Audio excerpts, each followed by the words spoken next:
बिस्मिल्लाहिर्रहमानिर्रहीम। अस्सलाम वालेकुम नाजरीन, मैं हूं समीना पाशा। सबसे पहले तो मैं आपका शुक्रिया अदा करना चाहती हूं कि जिस तरह से आपने इस प्लेटफॉर्म पर मेरी पजीराई की है वो मेरे लिए बहुत ही हौसला अफजा है और मैं कोशिश करूंगी कि आपकी तवक्कुआत पर आइंदा भी पूरा उतरूं और ये जो हमारा एक नया ताल्लुक़ बना है इसको जारी व सारी रखा जाए। एक दफ़ा फिर से आप सबका बहुत शुक्रिया। अब आइए आज के मौजू की तरफ। आज जो मामलात हैं, जो ख़बरें हैं, उसके ऊपर तो गुफ्तगू होगी, लेकिन मैं आपको पहले से ये बता दूं कि आज थोड़ी सी सेंसिटिव बात भी होगी, थोड़ी बारीक बात भी होगी, तो आपको बहुत गौर से गुफ्तगू सुनना भी होगी और उसको समझने की कोशिश भी करना होगी कि मेरा एग्जैक्टली इस पर पॉइंट ऑफ व्यू क्या है।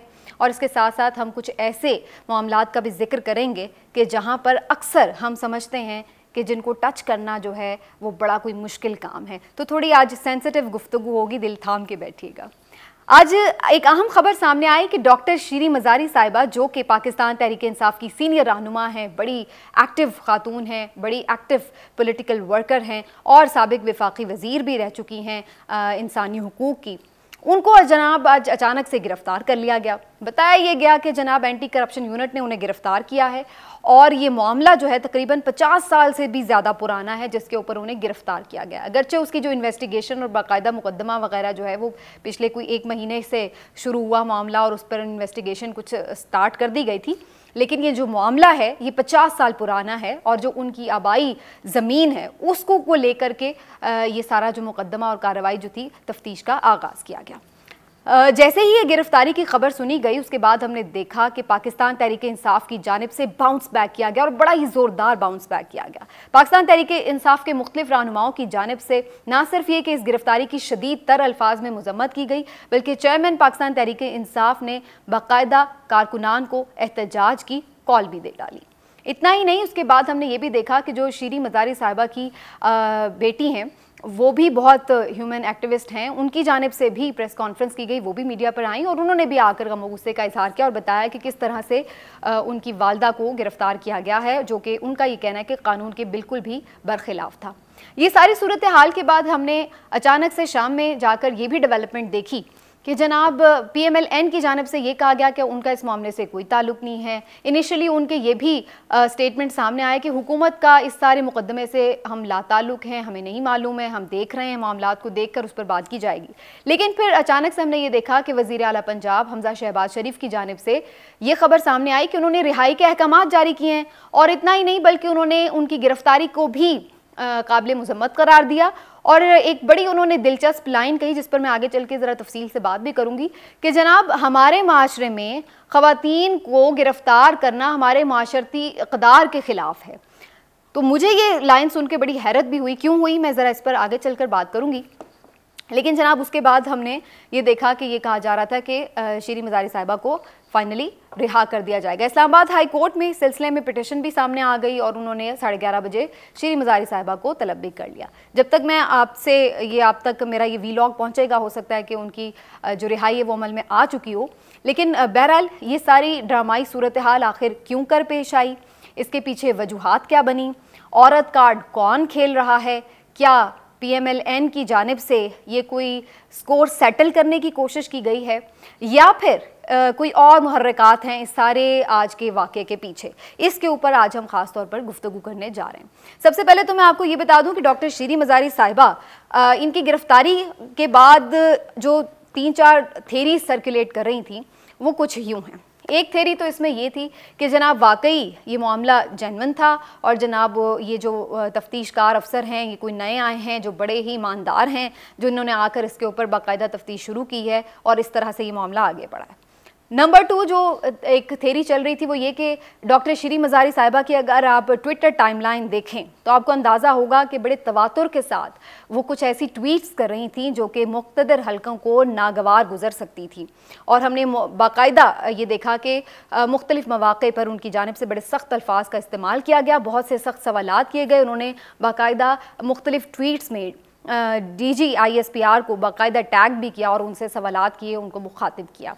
ये भी मामला चल रहा था और बहुत सी और भी फोरम्स पर वो काफ़ी वोकल थी अपने ना सिर्फ ये कि पीटीआई गवर्नमेंट के जाने के ऊपर, बल्कि जो सारी कॉन्स्पिरेसी थ्योरी जिसको पीटीआई जो है वो इस वक्त लेके चल रही है नैरेटिव के तौर पर, उसके हवाले से भी वो काफ़ी वोकल थी और उसमें वो मुख्तलिफ इल्ज़ामात भी हमें आयद करती नज़र आ रही थी मुख्तलिफ इदारों पर। तो एक थ्योरी ये भी सर्कुलेट कर रही है कि जनाब शायद मुख्तलिफ इदारों की जानिब से, खुफिया हलकों की जानिब से जो है उन्हें गिरफ्तार किया गया होगा और उनको एक मैसेज दिया गया होगा कि भाई आप ज़रा एहतियात से काम लें।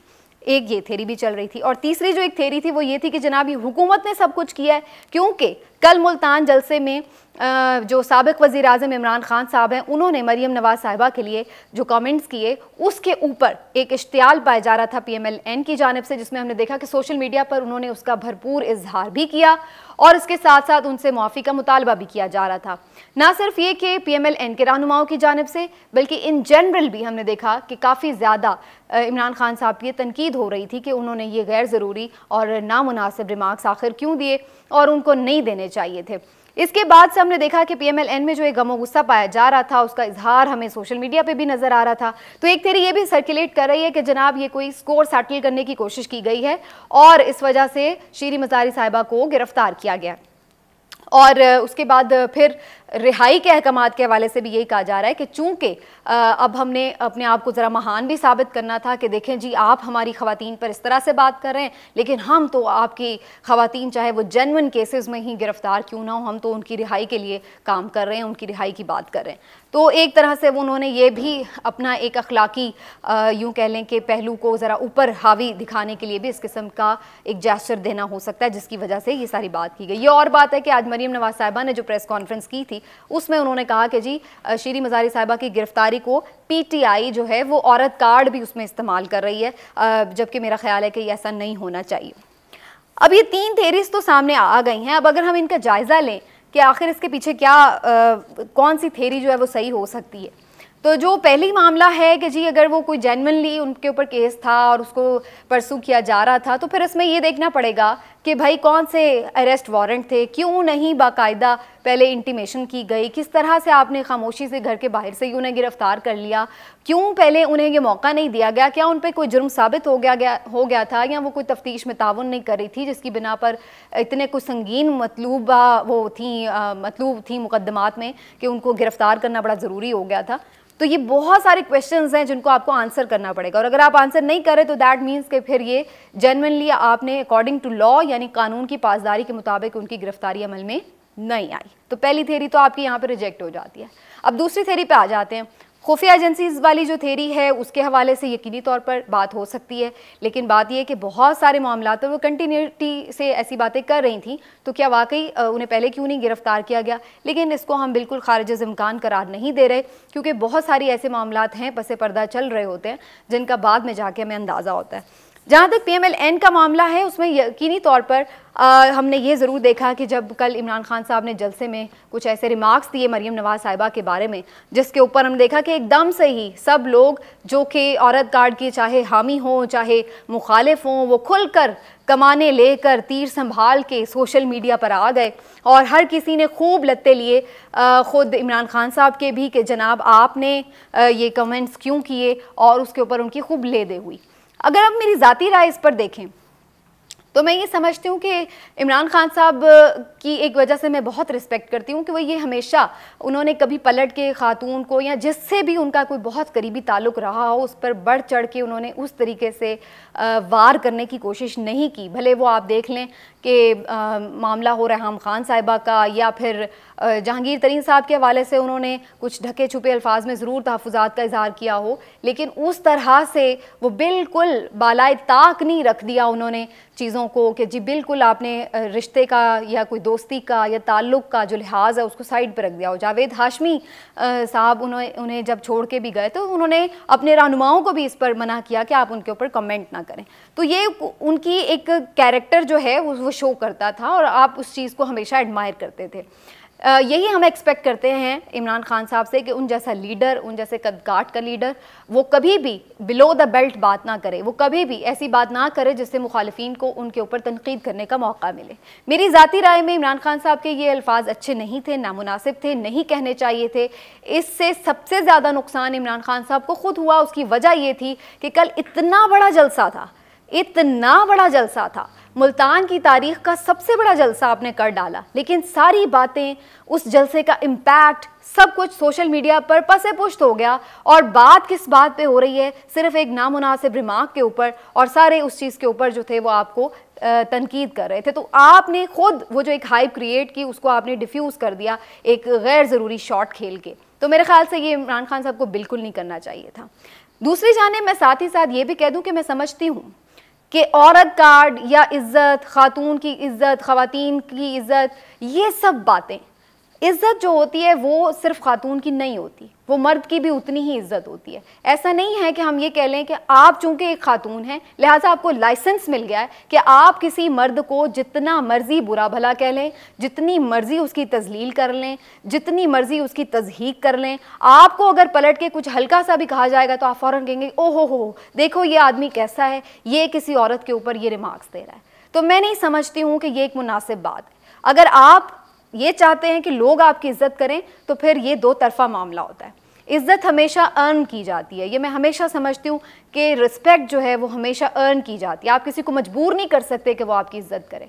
आपका कैरेक्टर, आपके अखलाक, आपके आमाल, ये लोगों को मजबूर करते हैं कि वो आपकी इज्जत करें। और इज्जत वही होती है जो दिल से हो, ना कि वो दिखावे की हो, ना कि वो किसी प्रेशर में हो, ना कि वो किसी ख़ास मकसद की वजह से हो। तो बहरहाल आप अगर इज़्ज़त चाहते हैं तो फिर आपको लोगों को इज़्ज़त देनी पड़ती है। ये नहीं हो सकता कि आप लोगों की इज़्ज़त उछालें, उन पर कैरेक्टर असैसिनेशन करें, उनकी तज़हीक करें, उनके ओहदे मर्तबे का ख्याल ना करें।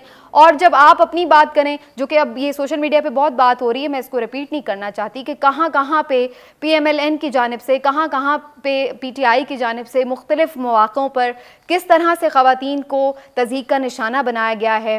तो ये सब चीज़ें जो हैं, अब बार बार मैं क्या नाम लूँ, बेनज़ीर साहिबा का मामला हो, डॉक्टर शीरी मज़ारी साहिबा को ख्वाजा आसिफ ने जो अलकाब कहे, या और बहुत सारे मामला। तो ये आपको टोटलिटी में इसको फिर कंडेम करना होगा कि कोई भी किसी को इस तरह ना कहे। ये नहीं हो सकता कि किसी खातून के लिए आप कहें कि जी सिर्फ ये इनको कोई टारगेट ना करे, टारगेट कोई भी किसी को ना करे, और आप लोग एक दूसरे पे तनकीद करें, शाइस्तगी से एक दूसरे के ऊपर तनकीद करें। एक दूसरे की बहू बेटियों या घर के मामलात पर जो है बात करने की ज़रूरत क्या है। और ख़वातीन को भी चाहिए कि फिर आप जब इंडिविजुअल बनकर सामने आती हैं तो फिर आप एक इंडिविजुअल बनकर रहें। फिर उसका मतलब ये नहीं कि आप तब खातून बन जाएं कि जब आपको फ़ायदा हो, और जब आपको फ़ायदा ना हो तो तब आप जो है पूरी मर्दों के शाना बशाना खड़ी हो जाएं। तो आप एक चीज़ पे ज़रा तय कर लें कि आपको मर्दों के शाना बशाना खड़े होना है, या फिर आपने एक सिनफ़े नाजुक बनकर जो है वो सामना जो एक साइड पे होना है। तो ये थोड़ा सा हमें तय करना होगा। हमारी माशरती इक़दार अल्हम्दुलिल्लाह इतनी मजबूत हैं कि ख़वातीन को इज़्ज़त भी देती हैं, एहतराम भी देती हैं, और ख़वातीन लेती भी हैं, लेकिन लेना भी आना चाहिए। तो दोनों बातें जो हैं वो साइमल्टेनियसली होती हैं। फिर भी मैं समझती हूँ कि मैंने जैसे पहले ही कहा कि इमरान खान साहब को ये रिमार्क्स नहीं देने चाहिए थी, ये गलत चीज़ थी। डॉक्टर शीरी मज़ारी साहिबा का जो मामला है उसके ऊपर अब मैंने आपको डिटेल से बता दिया कि मुख्तलिफ जो थेरीज जो थी वो सर्कुलेट कर रही थी। अब देखना यह है कि आने वाले दिनों में क्या ये सिर्फ एक गिरफ्तारी तक मामला रुकेगा या फिर मज़ीद गिरफ्तारियां की जाएंगी, क्योंकि एक बड़ी खबर ये भी आ रही है कि कोई 26 के करीब, कोई 30 कह रहा है, और कोई हंड्रेड्स में तादाद बता रहा है कि एक लिस्ट बन चुकी है कि किन किन लोगों को गिरफ्तार करना है।